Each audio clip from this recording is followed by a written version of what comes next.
Welcome to the Deep Dive. Today we're taking a deep dive into, well, a giant. The Walt Disney Company. It's huge, isn't it? It really is. Yeah. Disney isn't just a company. For so many of us, it's almost part of our collective memory. It means magic, innovation. Absolutely. Groundbreaking stuff. But here's the thing, the paradox we want to explore today. Yeah.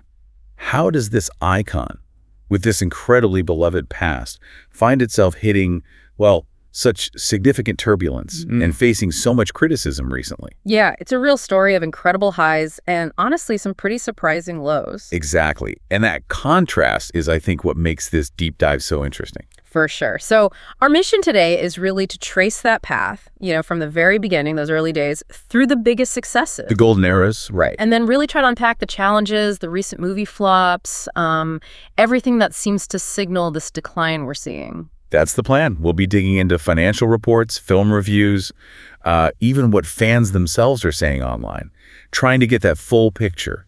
The goal is really to pull out the key bits of information, the important insights, so you can get really solid understanding of the company that, let's face it, shaped a lot of childhoods and is still a massive force in entertainment. Okay, let's do it. Let's unpack this. So let's start at the start, laying that foundation with Disney's golden years. We all know Walt and Ray Disney, right?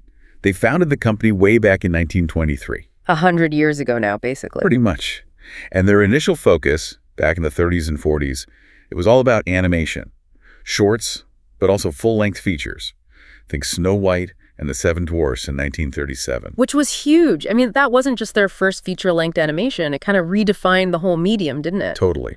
Showed what was possible. And that was just the start of the innovation, really. By the 50s, they were already diversifying, moving beyond just films. Is the theme parks. Exactly, theme parks. And that wasn't just, a side business. It set this huge precedent for leveraging their stories, their characters off the screen, creating these immersive experiences. Yeah. That became such a core part of the Disney brand. It sounds like this unstoppable climb, but the sources point out that even back then, things weren't always smooth, especially after Walt Disney himself passed away. Right. That period after Walt's death, it brought some real struggles for the animation side. Yeah, our sources say a lot of the films from that time had a tough time critically and financially. And there was this noticeable shift where the villains got more comical, less genuinely scary. That's a really good point. That softening, it was maybe a symptom of some deeper issues bubbling up in the studio. For me, though, one of the really critical moments in that slump was 1981. The departure of Don Bluth. Don Bluth. Okay. Why was his leaving such a big deal? How did that affect Disney animation? Well, it was more than just him leaving. Bluth took 11 animators with him, out of only 65. Wow, that's a significant chunk. Huge. It delayed The Fox and the Hound by about 6 months, but then Bluth went and formed his own studio, a rival studio. Oh, really? Yeah, making films like The Secret of NIMH. So suddenly, Disney wasn't just losing top talent, they were facing direct competition from their own former animators for audiences. Okay, so a talent drain and direct competition. That sounds rough. And this whole era seems to kind of hit rock bottom with The Black Cauldron in 1985. Our sources call that a significant box office flop. Just how bad was it? Really bad. Extremely significant. The film cost $44 million to make. Which was a lot back then. A ton. And it only made back $21.3 million domestically. It was such a financial disaster that, some sources say it genuinely almost killed off Disney's animation department completely. Seriously? Seriously. Apparently, the company was so, ashamed of it, they didn't even release it on home video for over a decade. Wow. That says a lot. And it wasn't just the film struggling, right? The whole animation division felt the pinch. Oh, yeah. It got so bad, they actually moved Disney Animation out of their main buildings into a warehouse. A warehouse. Yep. To make room for what they saw as more lucrative live-action productions. And even their TV stuff, like the classic Wonderful World of Disney, ratings were dropping by the late 70s. Just not enough new content, budget cuts. It was a really tough time all around for the creative side. Okay, so things are looking pretty bleak. How do they possibly turn that around? Yeah. This must set the stage for that big comeback, right? The Disney Renaissance. Exactly. That period from 1989 to about 1999, just a spectacular turnaround. And a lot of the credit goes to that new leadership team, Michael Eisner, Jeffrey Katzenberg, Frank Wells, who came in around the mid-'80s. Right. And The Little Mermaid in '89 is seen as the real kickoff point. Totally. It just opened the floodgates. Then you get Beauty and the Beast in '91, Aladdin in '92, 92, The Lion King in 94, just hit after hit, critically and commercially. Beauty and the Beast even got that Best Picture nomination at the Oscars, right? First time ever for an animated film. Historic moment. And the money was just pouring in. The Lion King, you mentioned it earlier, almost $1 billion worldwide. Yeah. Which made it like the 57th biggest film ever at that point. Incredible numbers. And the soundtracks, we can't forget those. Selling millions. Lion King hit diamond status. Little Mermaid went platinum multiple times over. It really felt like music and story were firing on all cylinders. And behind the scenes, they were innovating too. That computer animation production system, CAPS, that was revolutionary. Yeah. Now, The Rescuers Down Under in 1990, which was the first film made entirely with CAPS, that one didn't actually do great at the box office initially. Oh, okay. But the system itself, CPS, it basically laid the groundwork for how they made all the other Renaissance hits. It showed they were still pushing the tech boundaries. And speaking of tech boundaries, that leads right into Pixar, doesn't it? That partnership. Absolutely pivotal, which brought us Toy Story in 1995. The first full-length CG movie. Huge deal. Massive. And it made, $373 million worldwide. But what's really fascinating, and a great little nugget from the sources, is that apparently Disney execs hated the early versions of Toy Story. No way. Why? They thought Woody was too mean-spirited. It was only after John Lasseter went back and revised the character, made him more likable, that they got on board. It shows how projects evolve, right? Definitely. So you've got Pixar, you've got their own animation firing again. Plus they owned studios like Touchstone, Hollywood Pictures. They were really dominating the 90s. Completely. And the stories themselves were evolving too. More focus on the hero's journey, bringing in diverse cultures, Aladdin, Pocahontas, Mulan, really digging into the character's internal growth. It felt like a golden age, commercially and creatively. Even in this peak era, our sources point out there were controversies simmering. Like Aladdin, right? Criticism over how it portrayed the Arab world. Yeah, definitely. And accusations of whitewashing, specifically around Robin Williams voicing the genie. They actually changed some lyrics in the opening song Arabian Nights because of the complaints. I remember that. And Pocahontas faced similar issues, didn't it? Cultural appropriation, historical inaccuracies. It did, leading to lyric changes in the song Savages. And much more recently, jumping forward a bit, but related to that era, they removed a blooper reel joke from Toy Story 2 back in 2019. Why? Because of the whole #MeToo movement and allegations surrounding some executives. So yeah, even during the massive success, there were these undercurrents, these critiques that honestly feel pretty relevant again today. Right.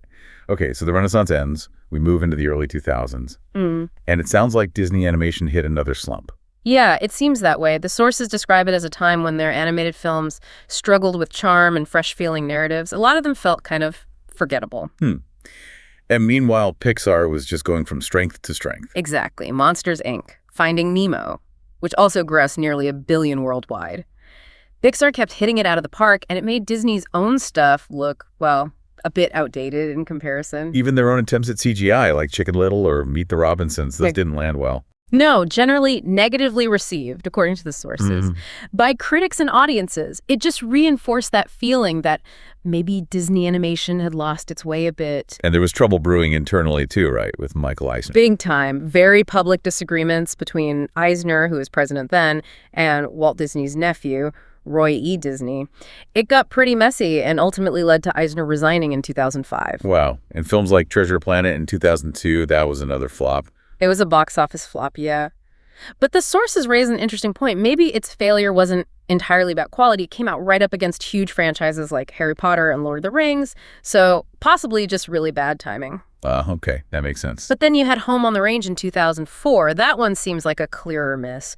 Reports suggest it lost around $129 million. So yeah, things weren't great. They absolutely needed a new strategy. Which they found, right, under Bob Iger, who took over as CEO. This is where the big acquisitions start happening. Precisely.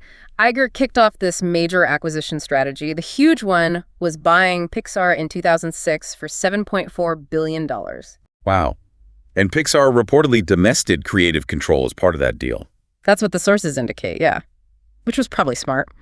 Then came Lucasfilm Star Wars in 2012 for $4 billion. And later, grabbing 21st Century Fox's entertainment assets. Just monumental deals reshaping the whole industry. And alongside buying studios, they were rethinking TV too.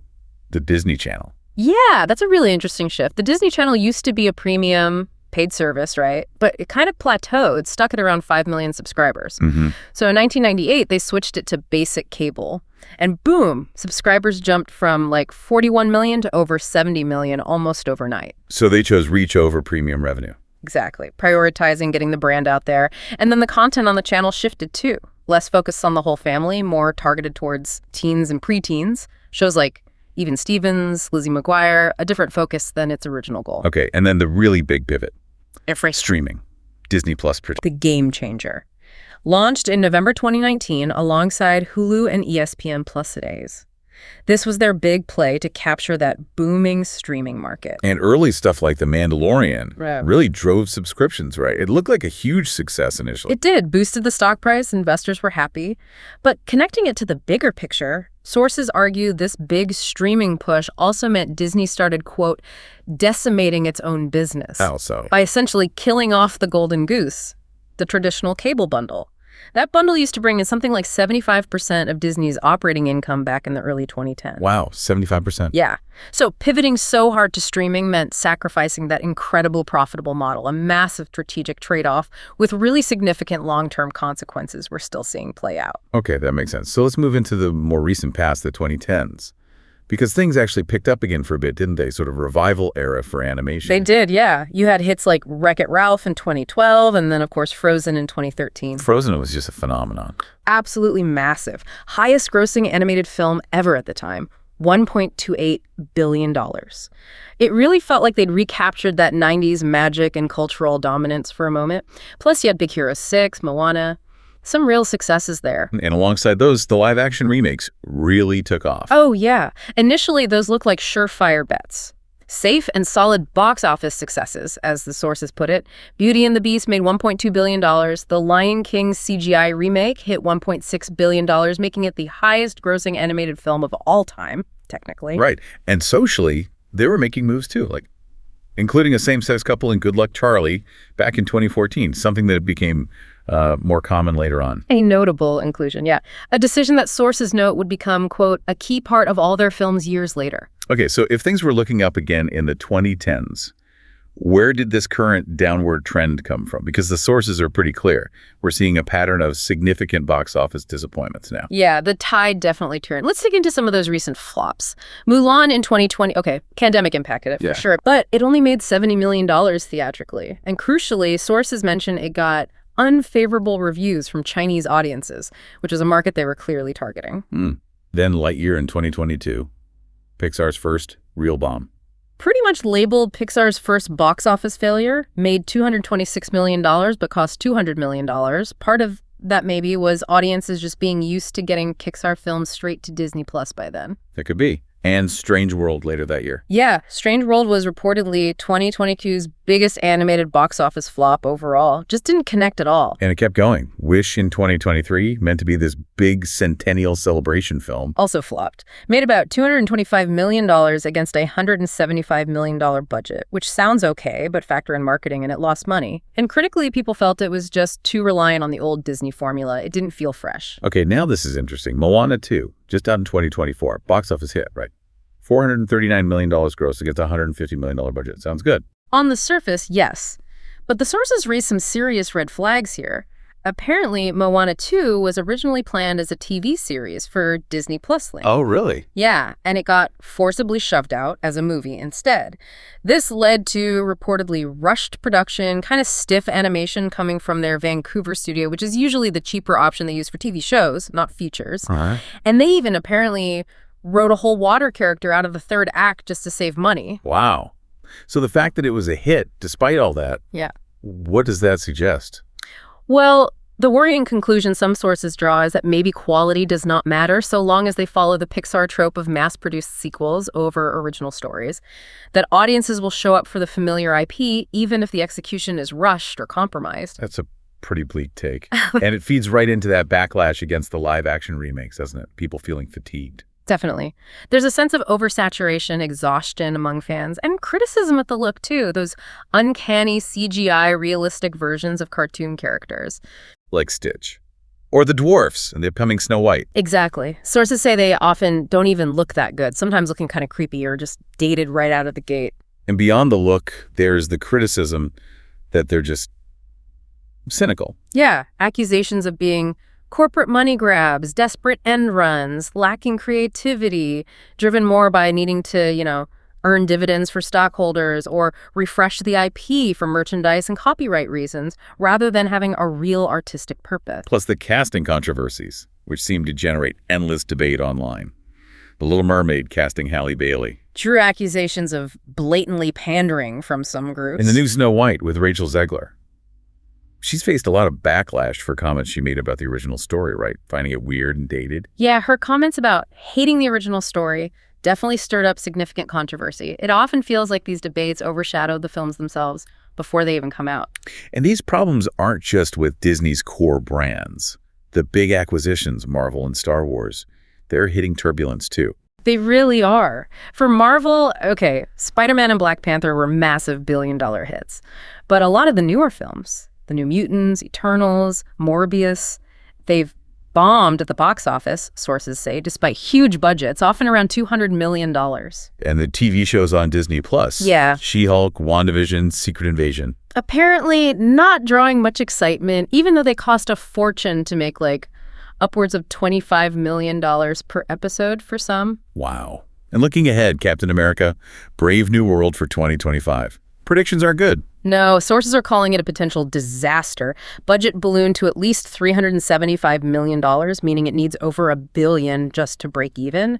And criticisms already about forced and repetitive character arcs, preachy activist writing. Oof. On Star Wars, after the acquisition. Well, the sources highlight that Disney essentially ignored George Lucas's own outlines for the sequel trilogy. Right, I remember hearing that. Yeah. Instead, they gave creative control to different directors for each film, which led to this feeling of lack of continuity, really random character arcs.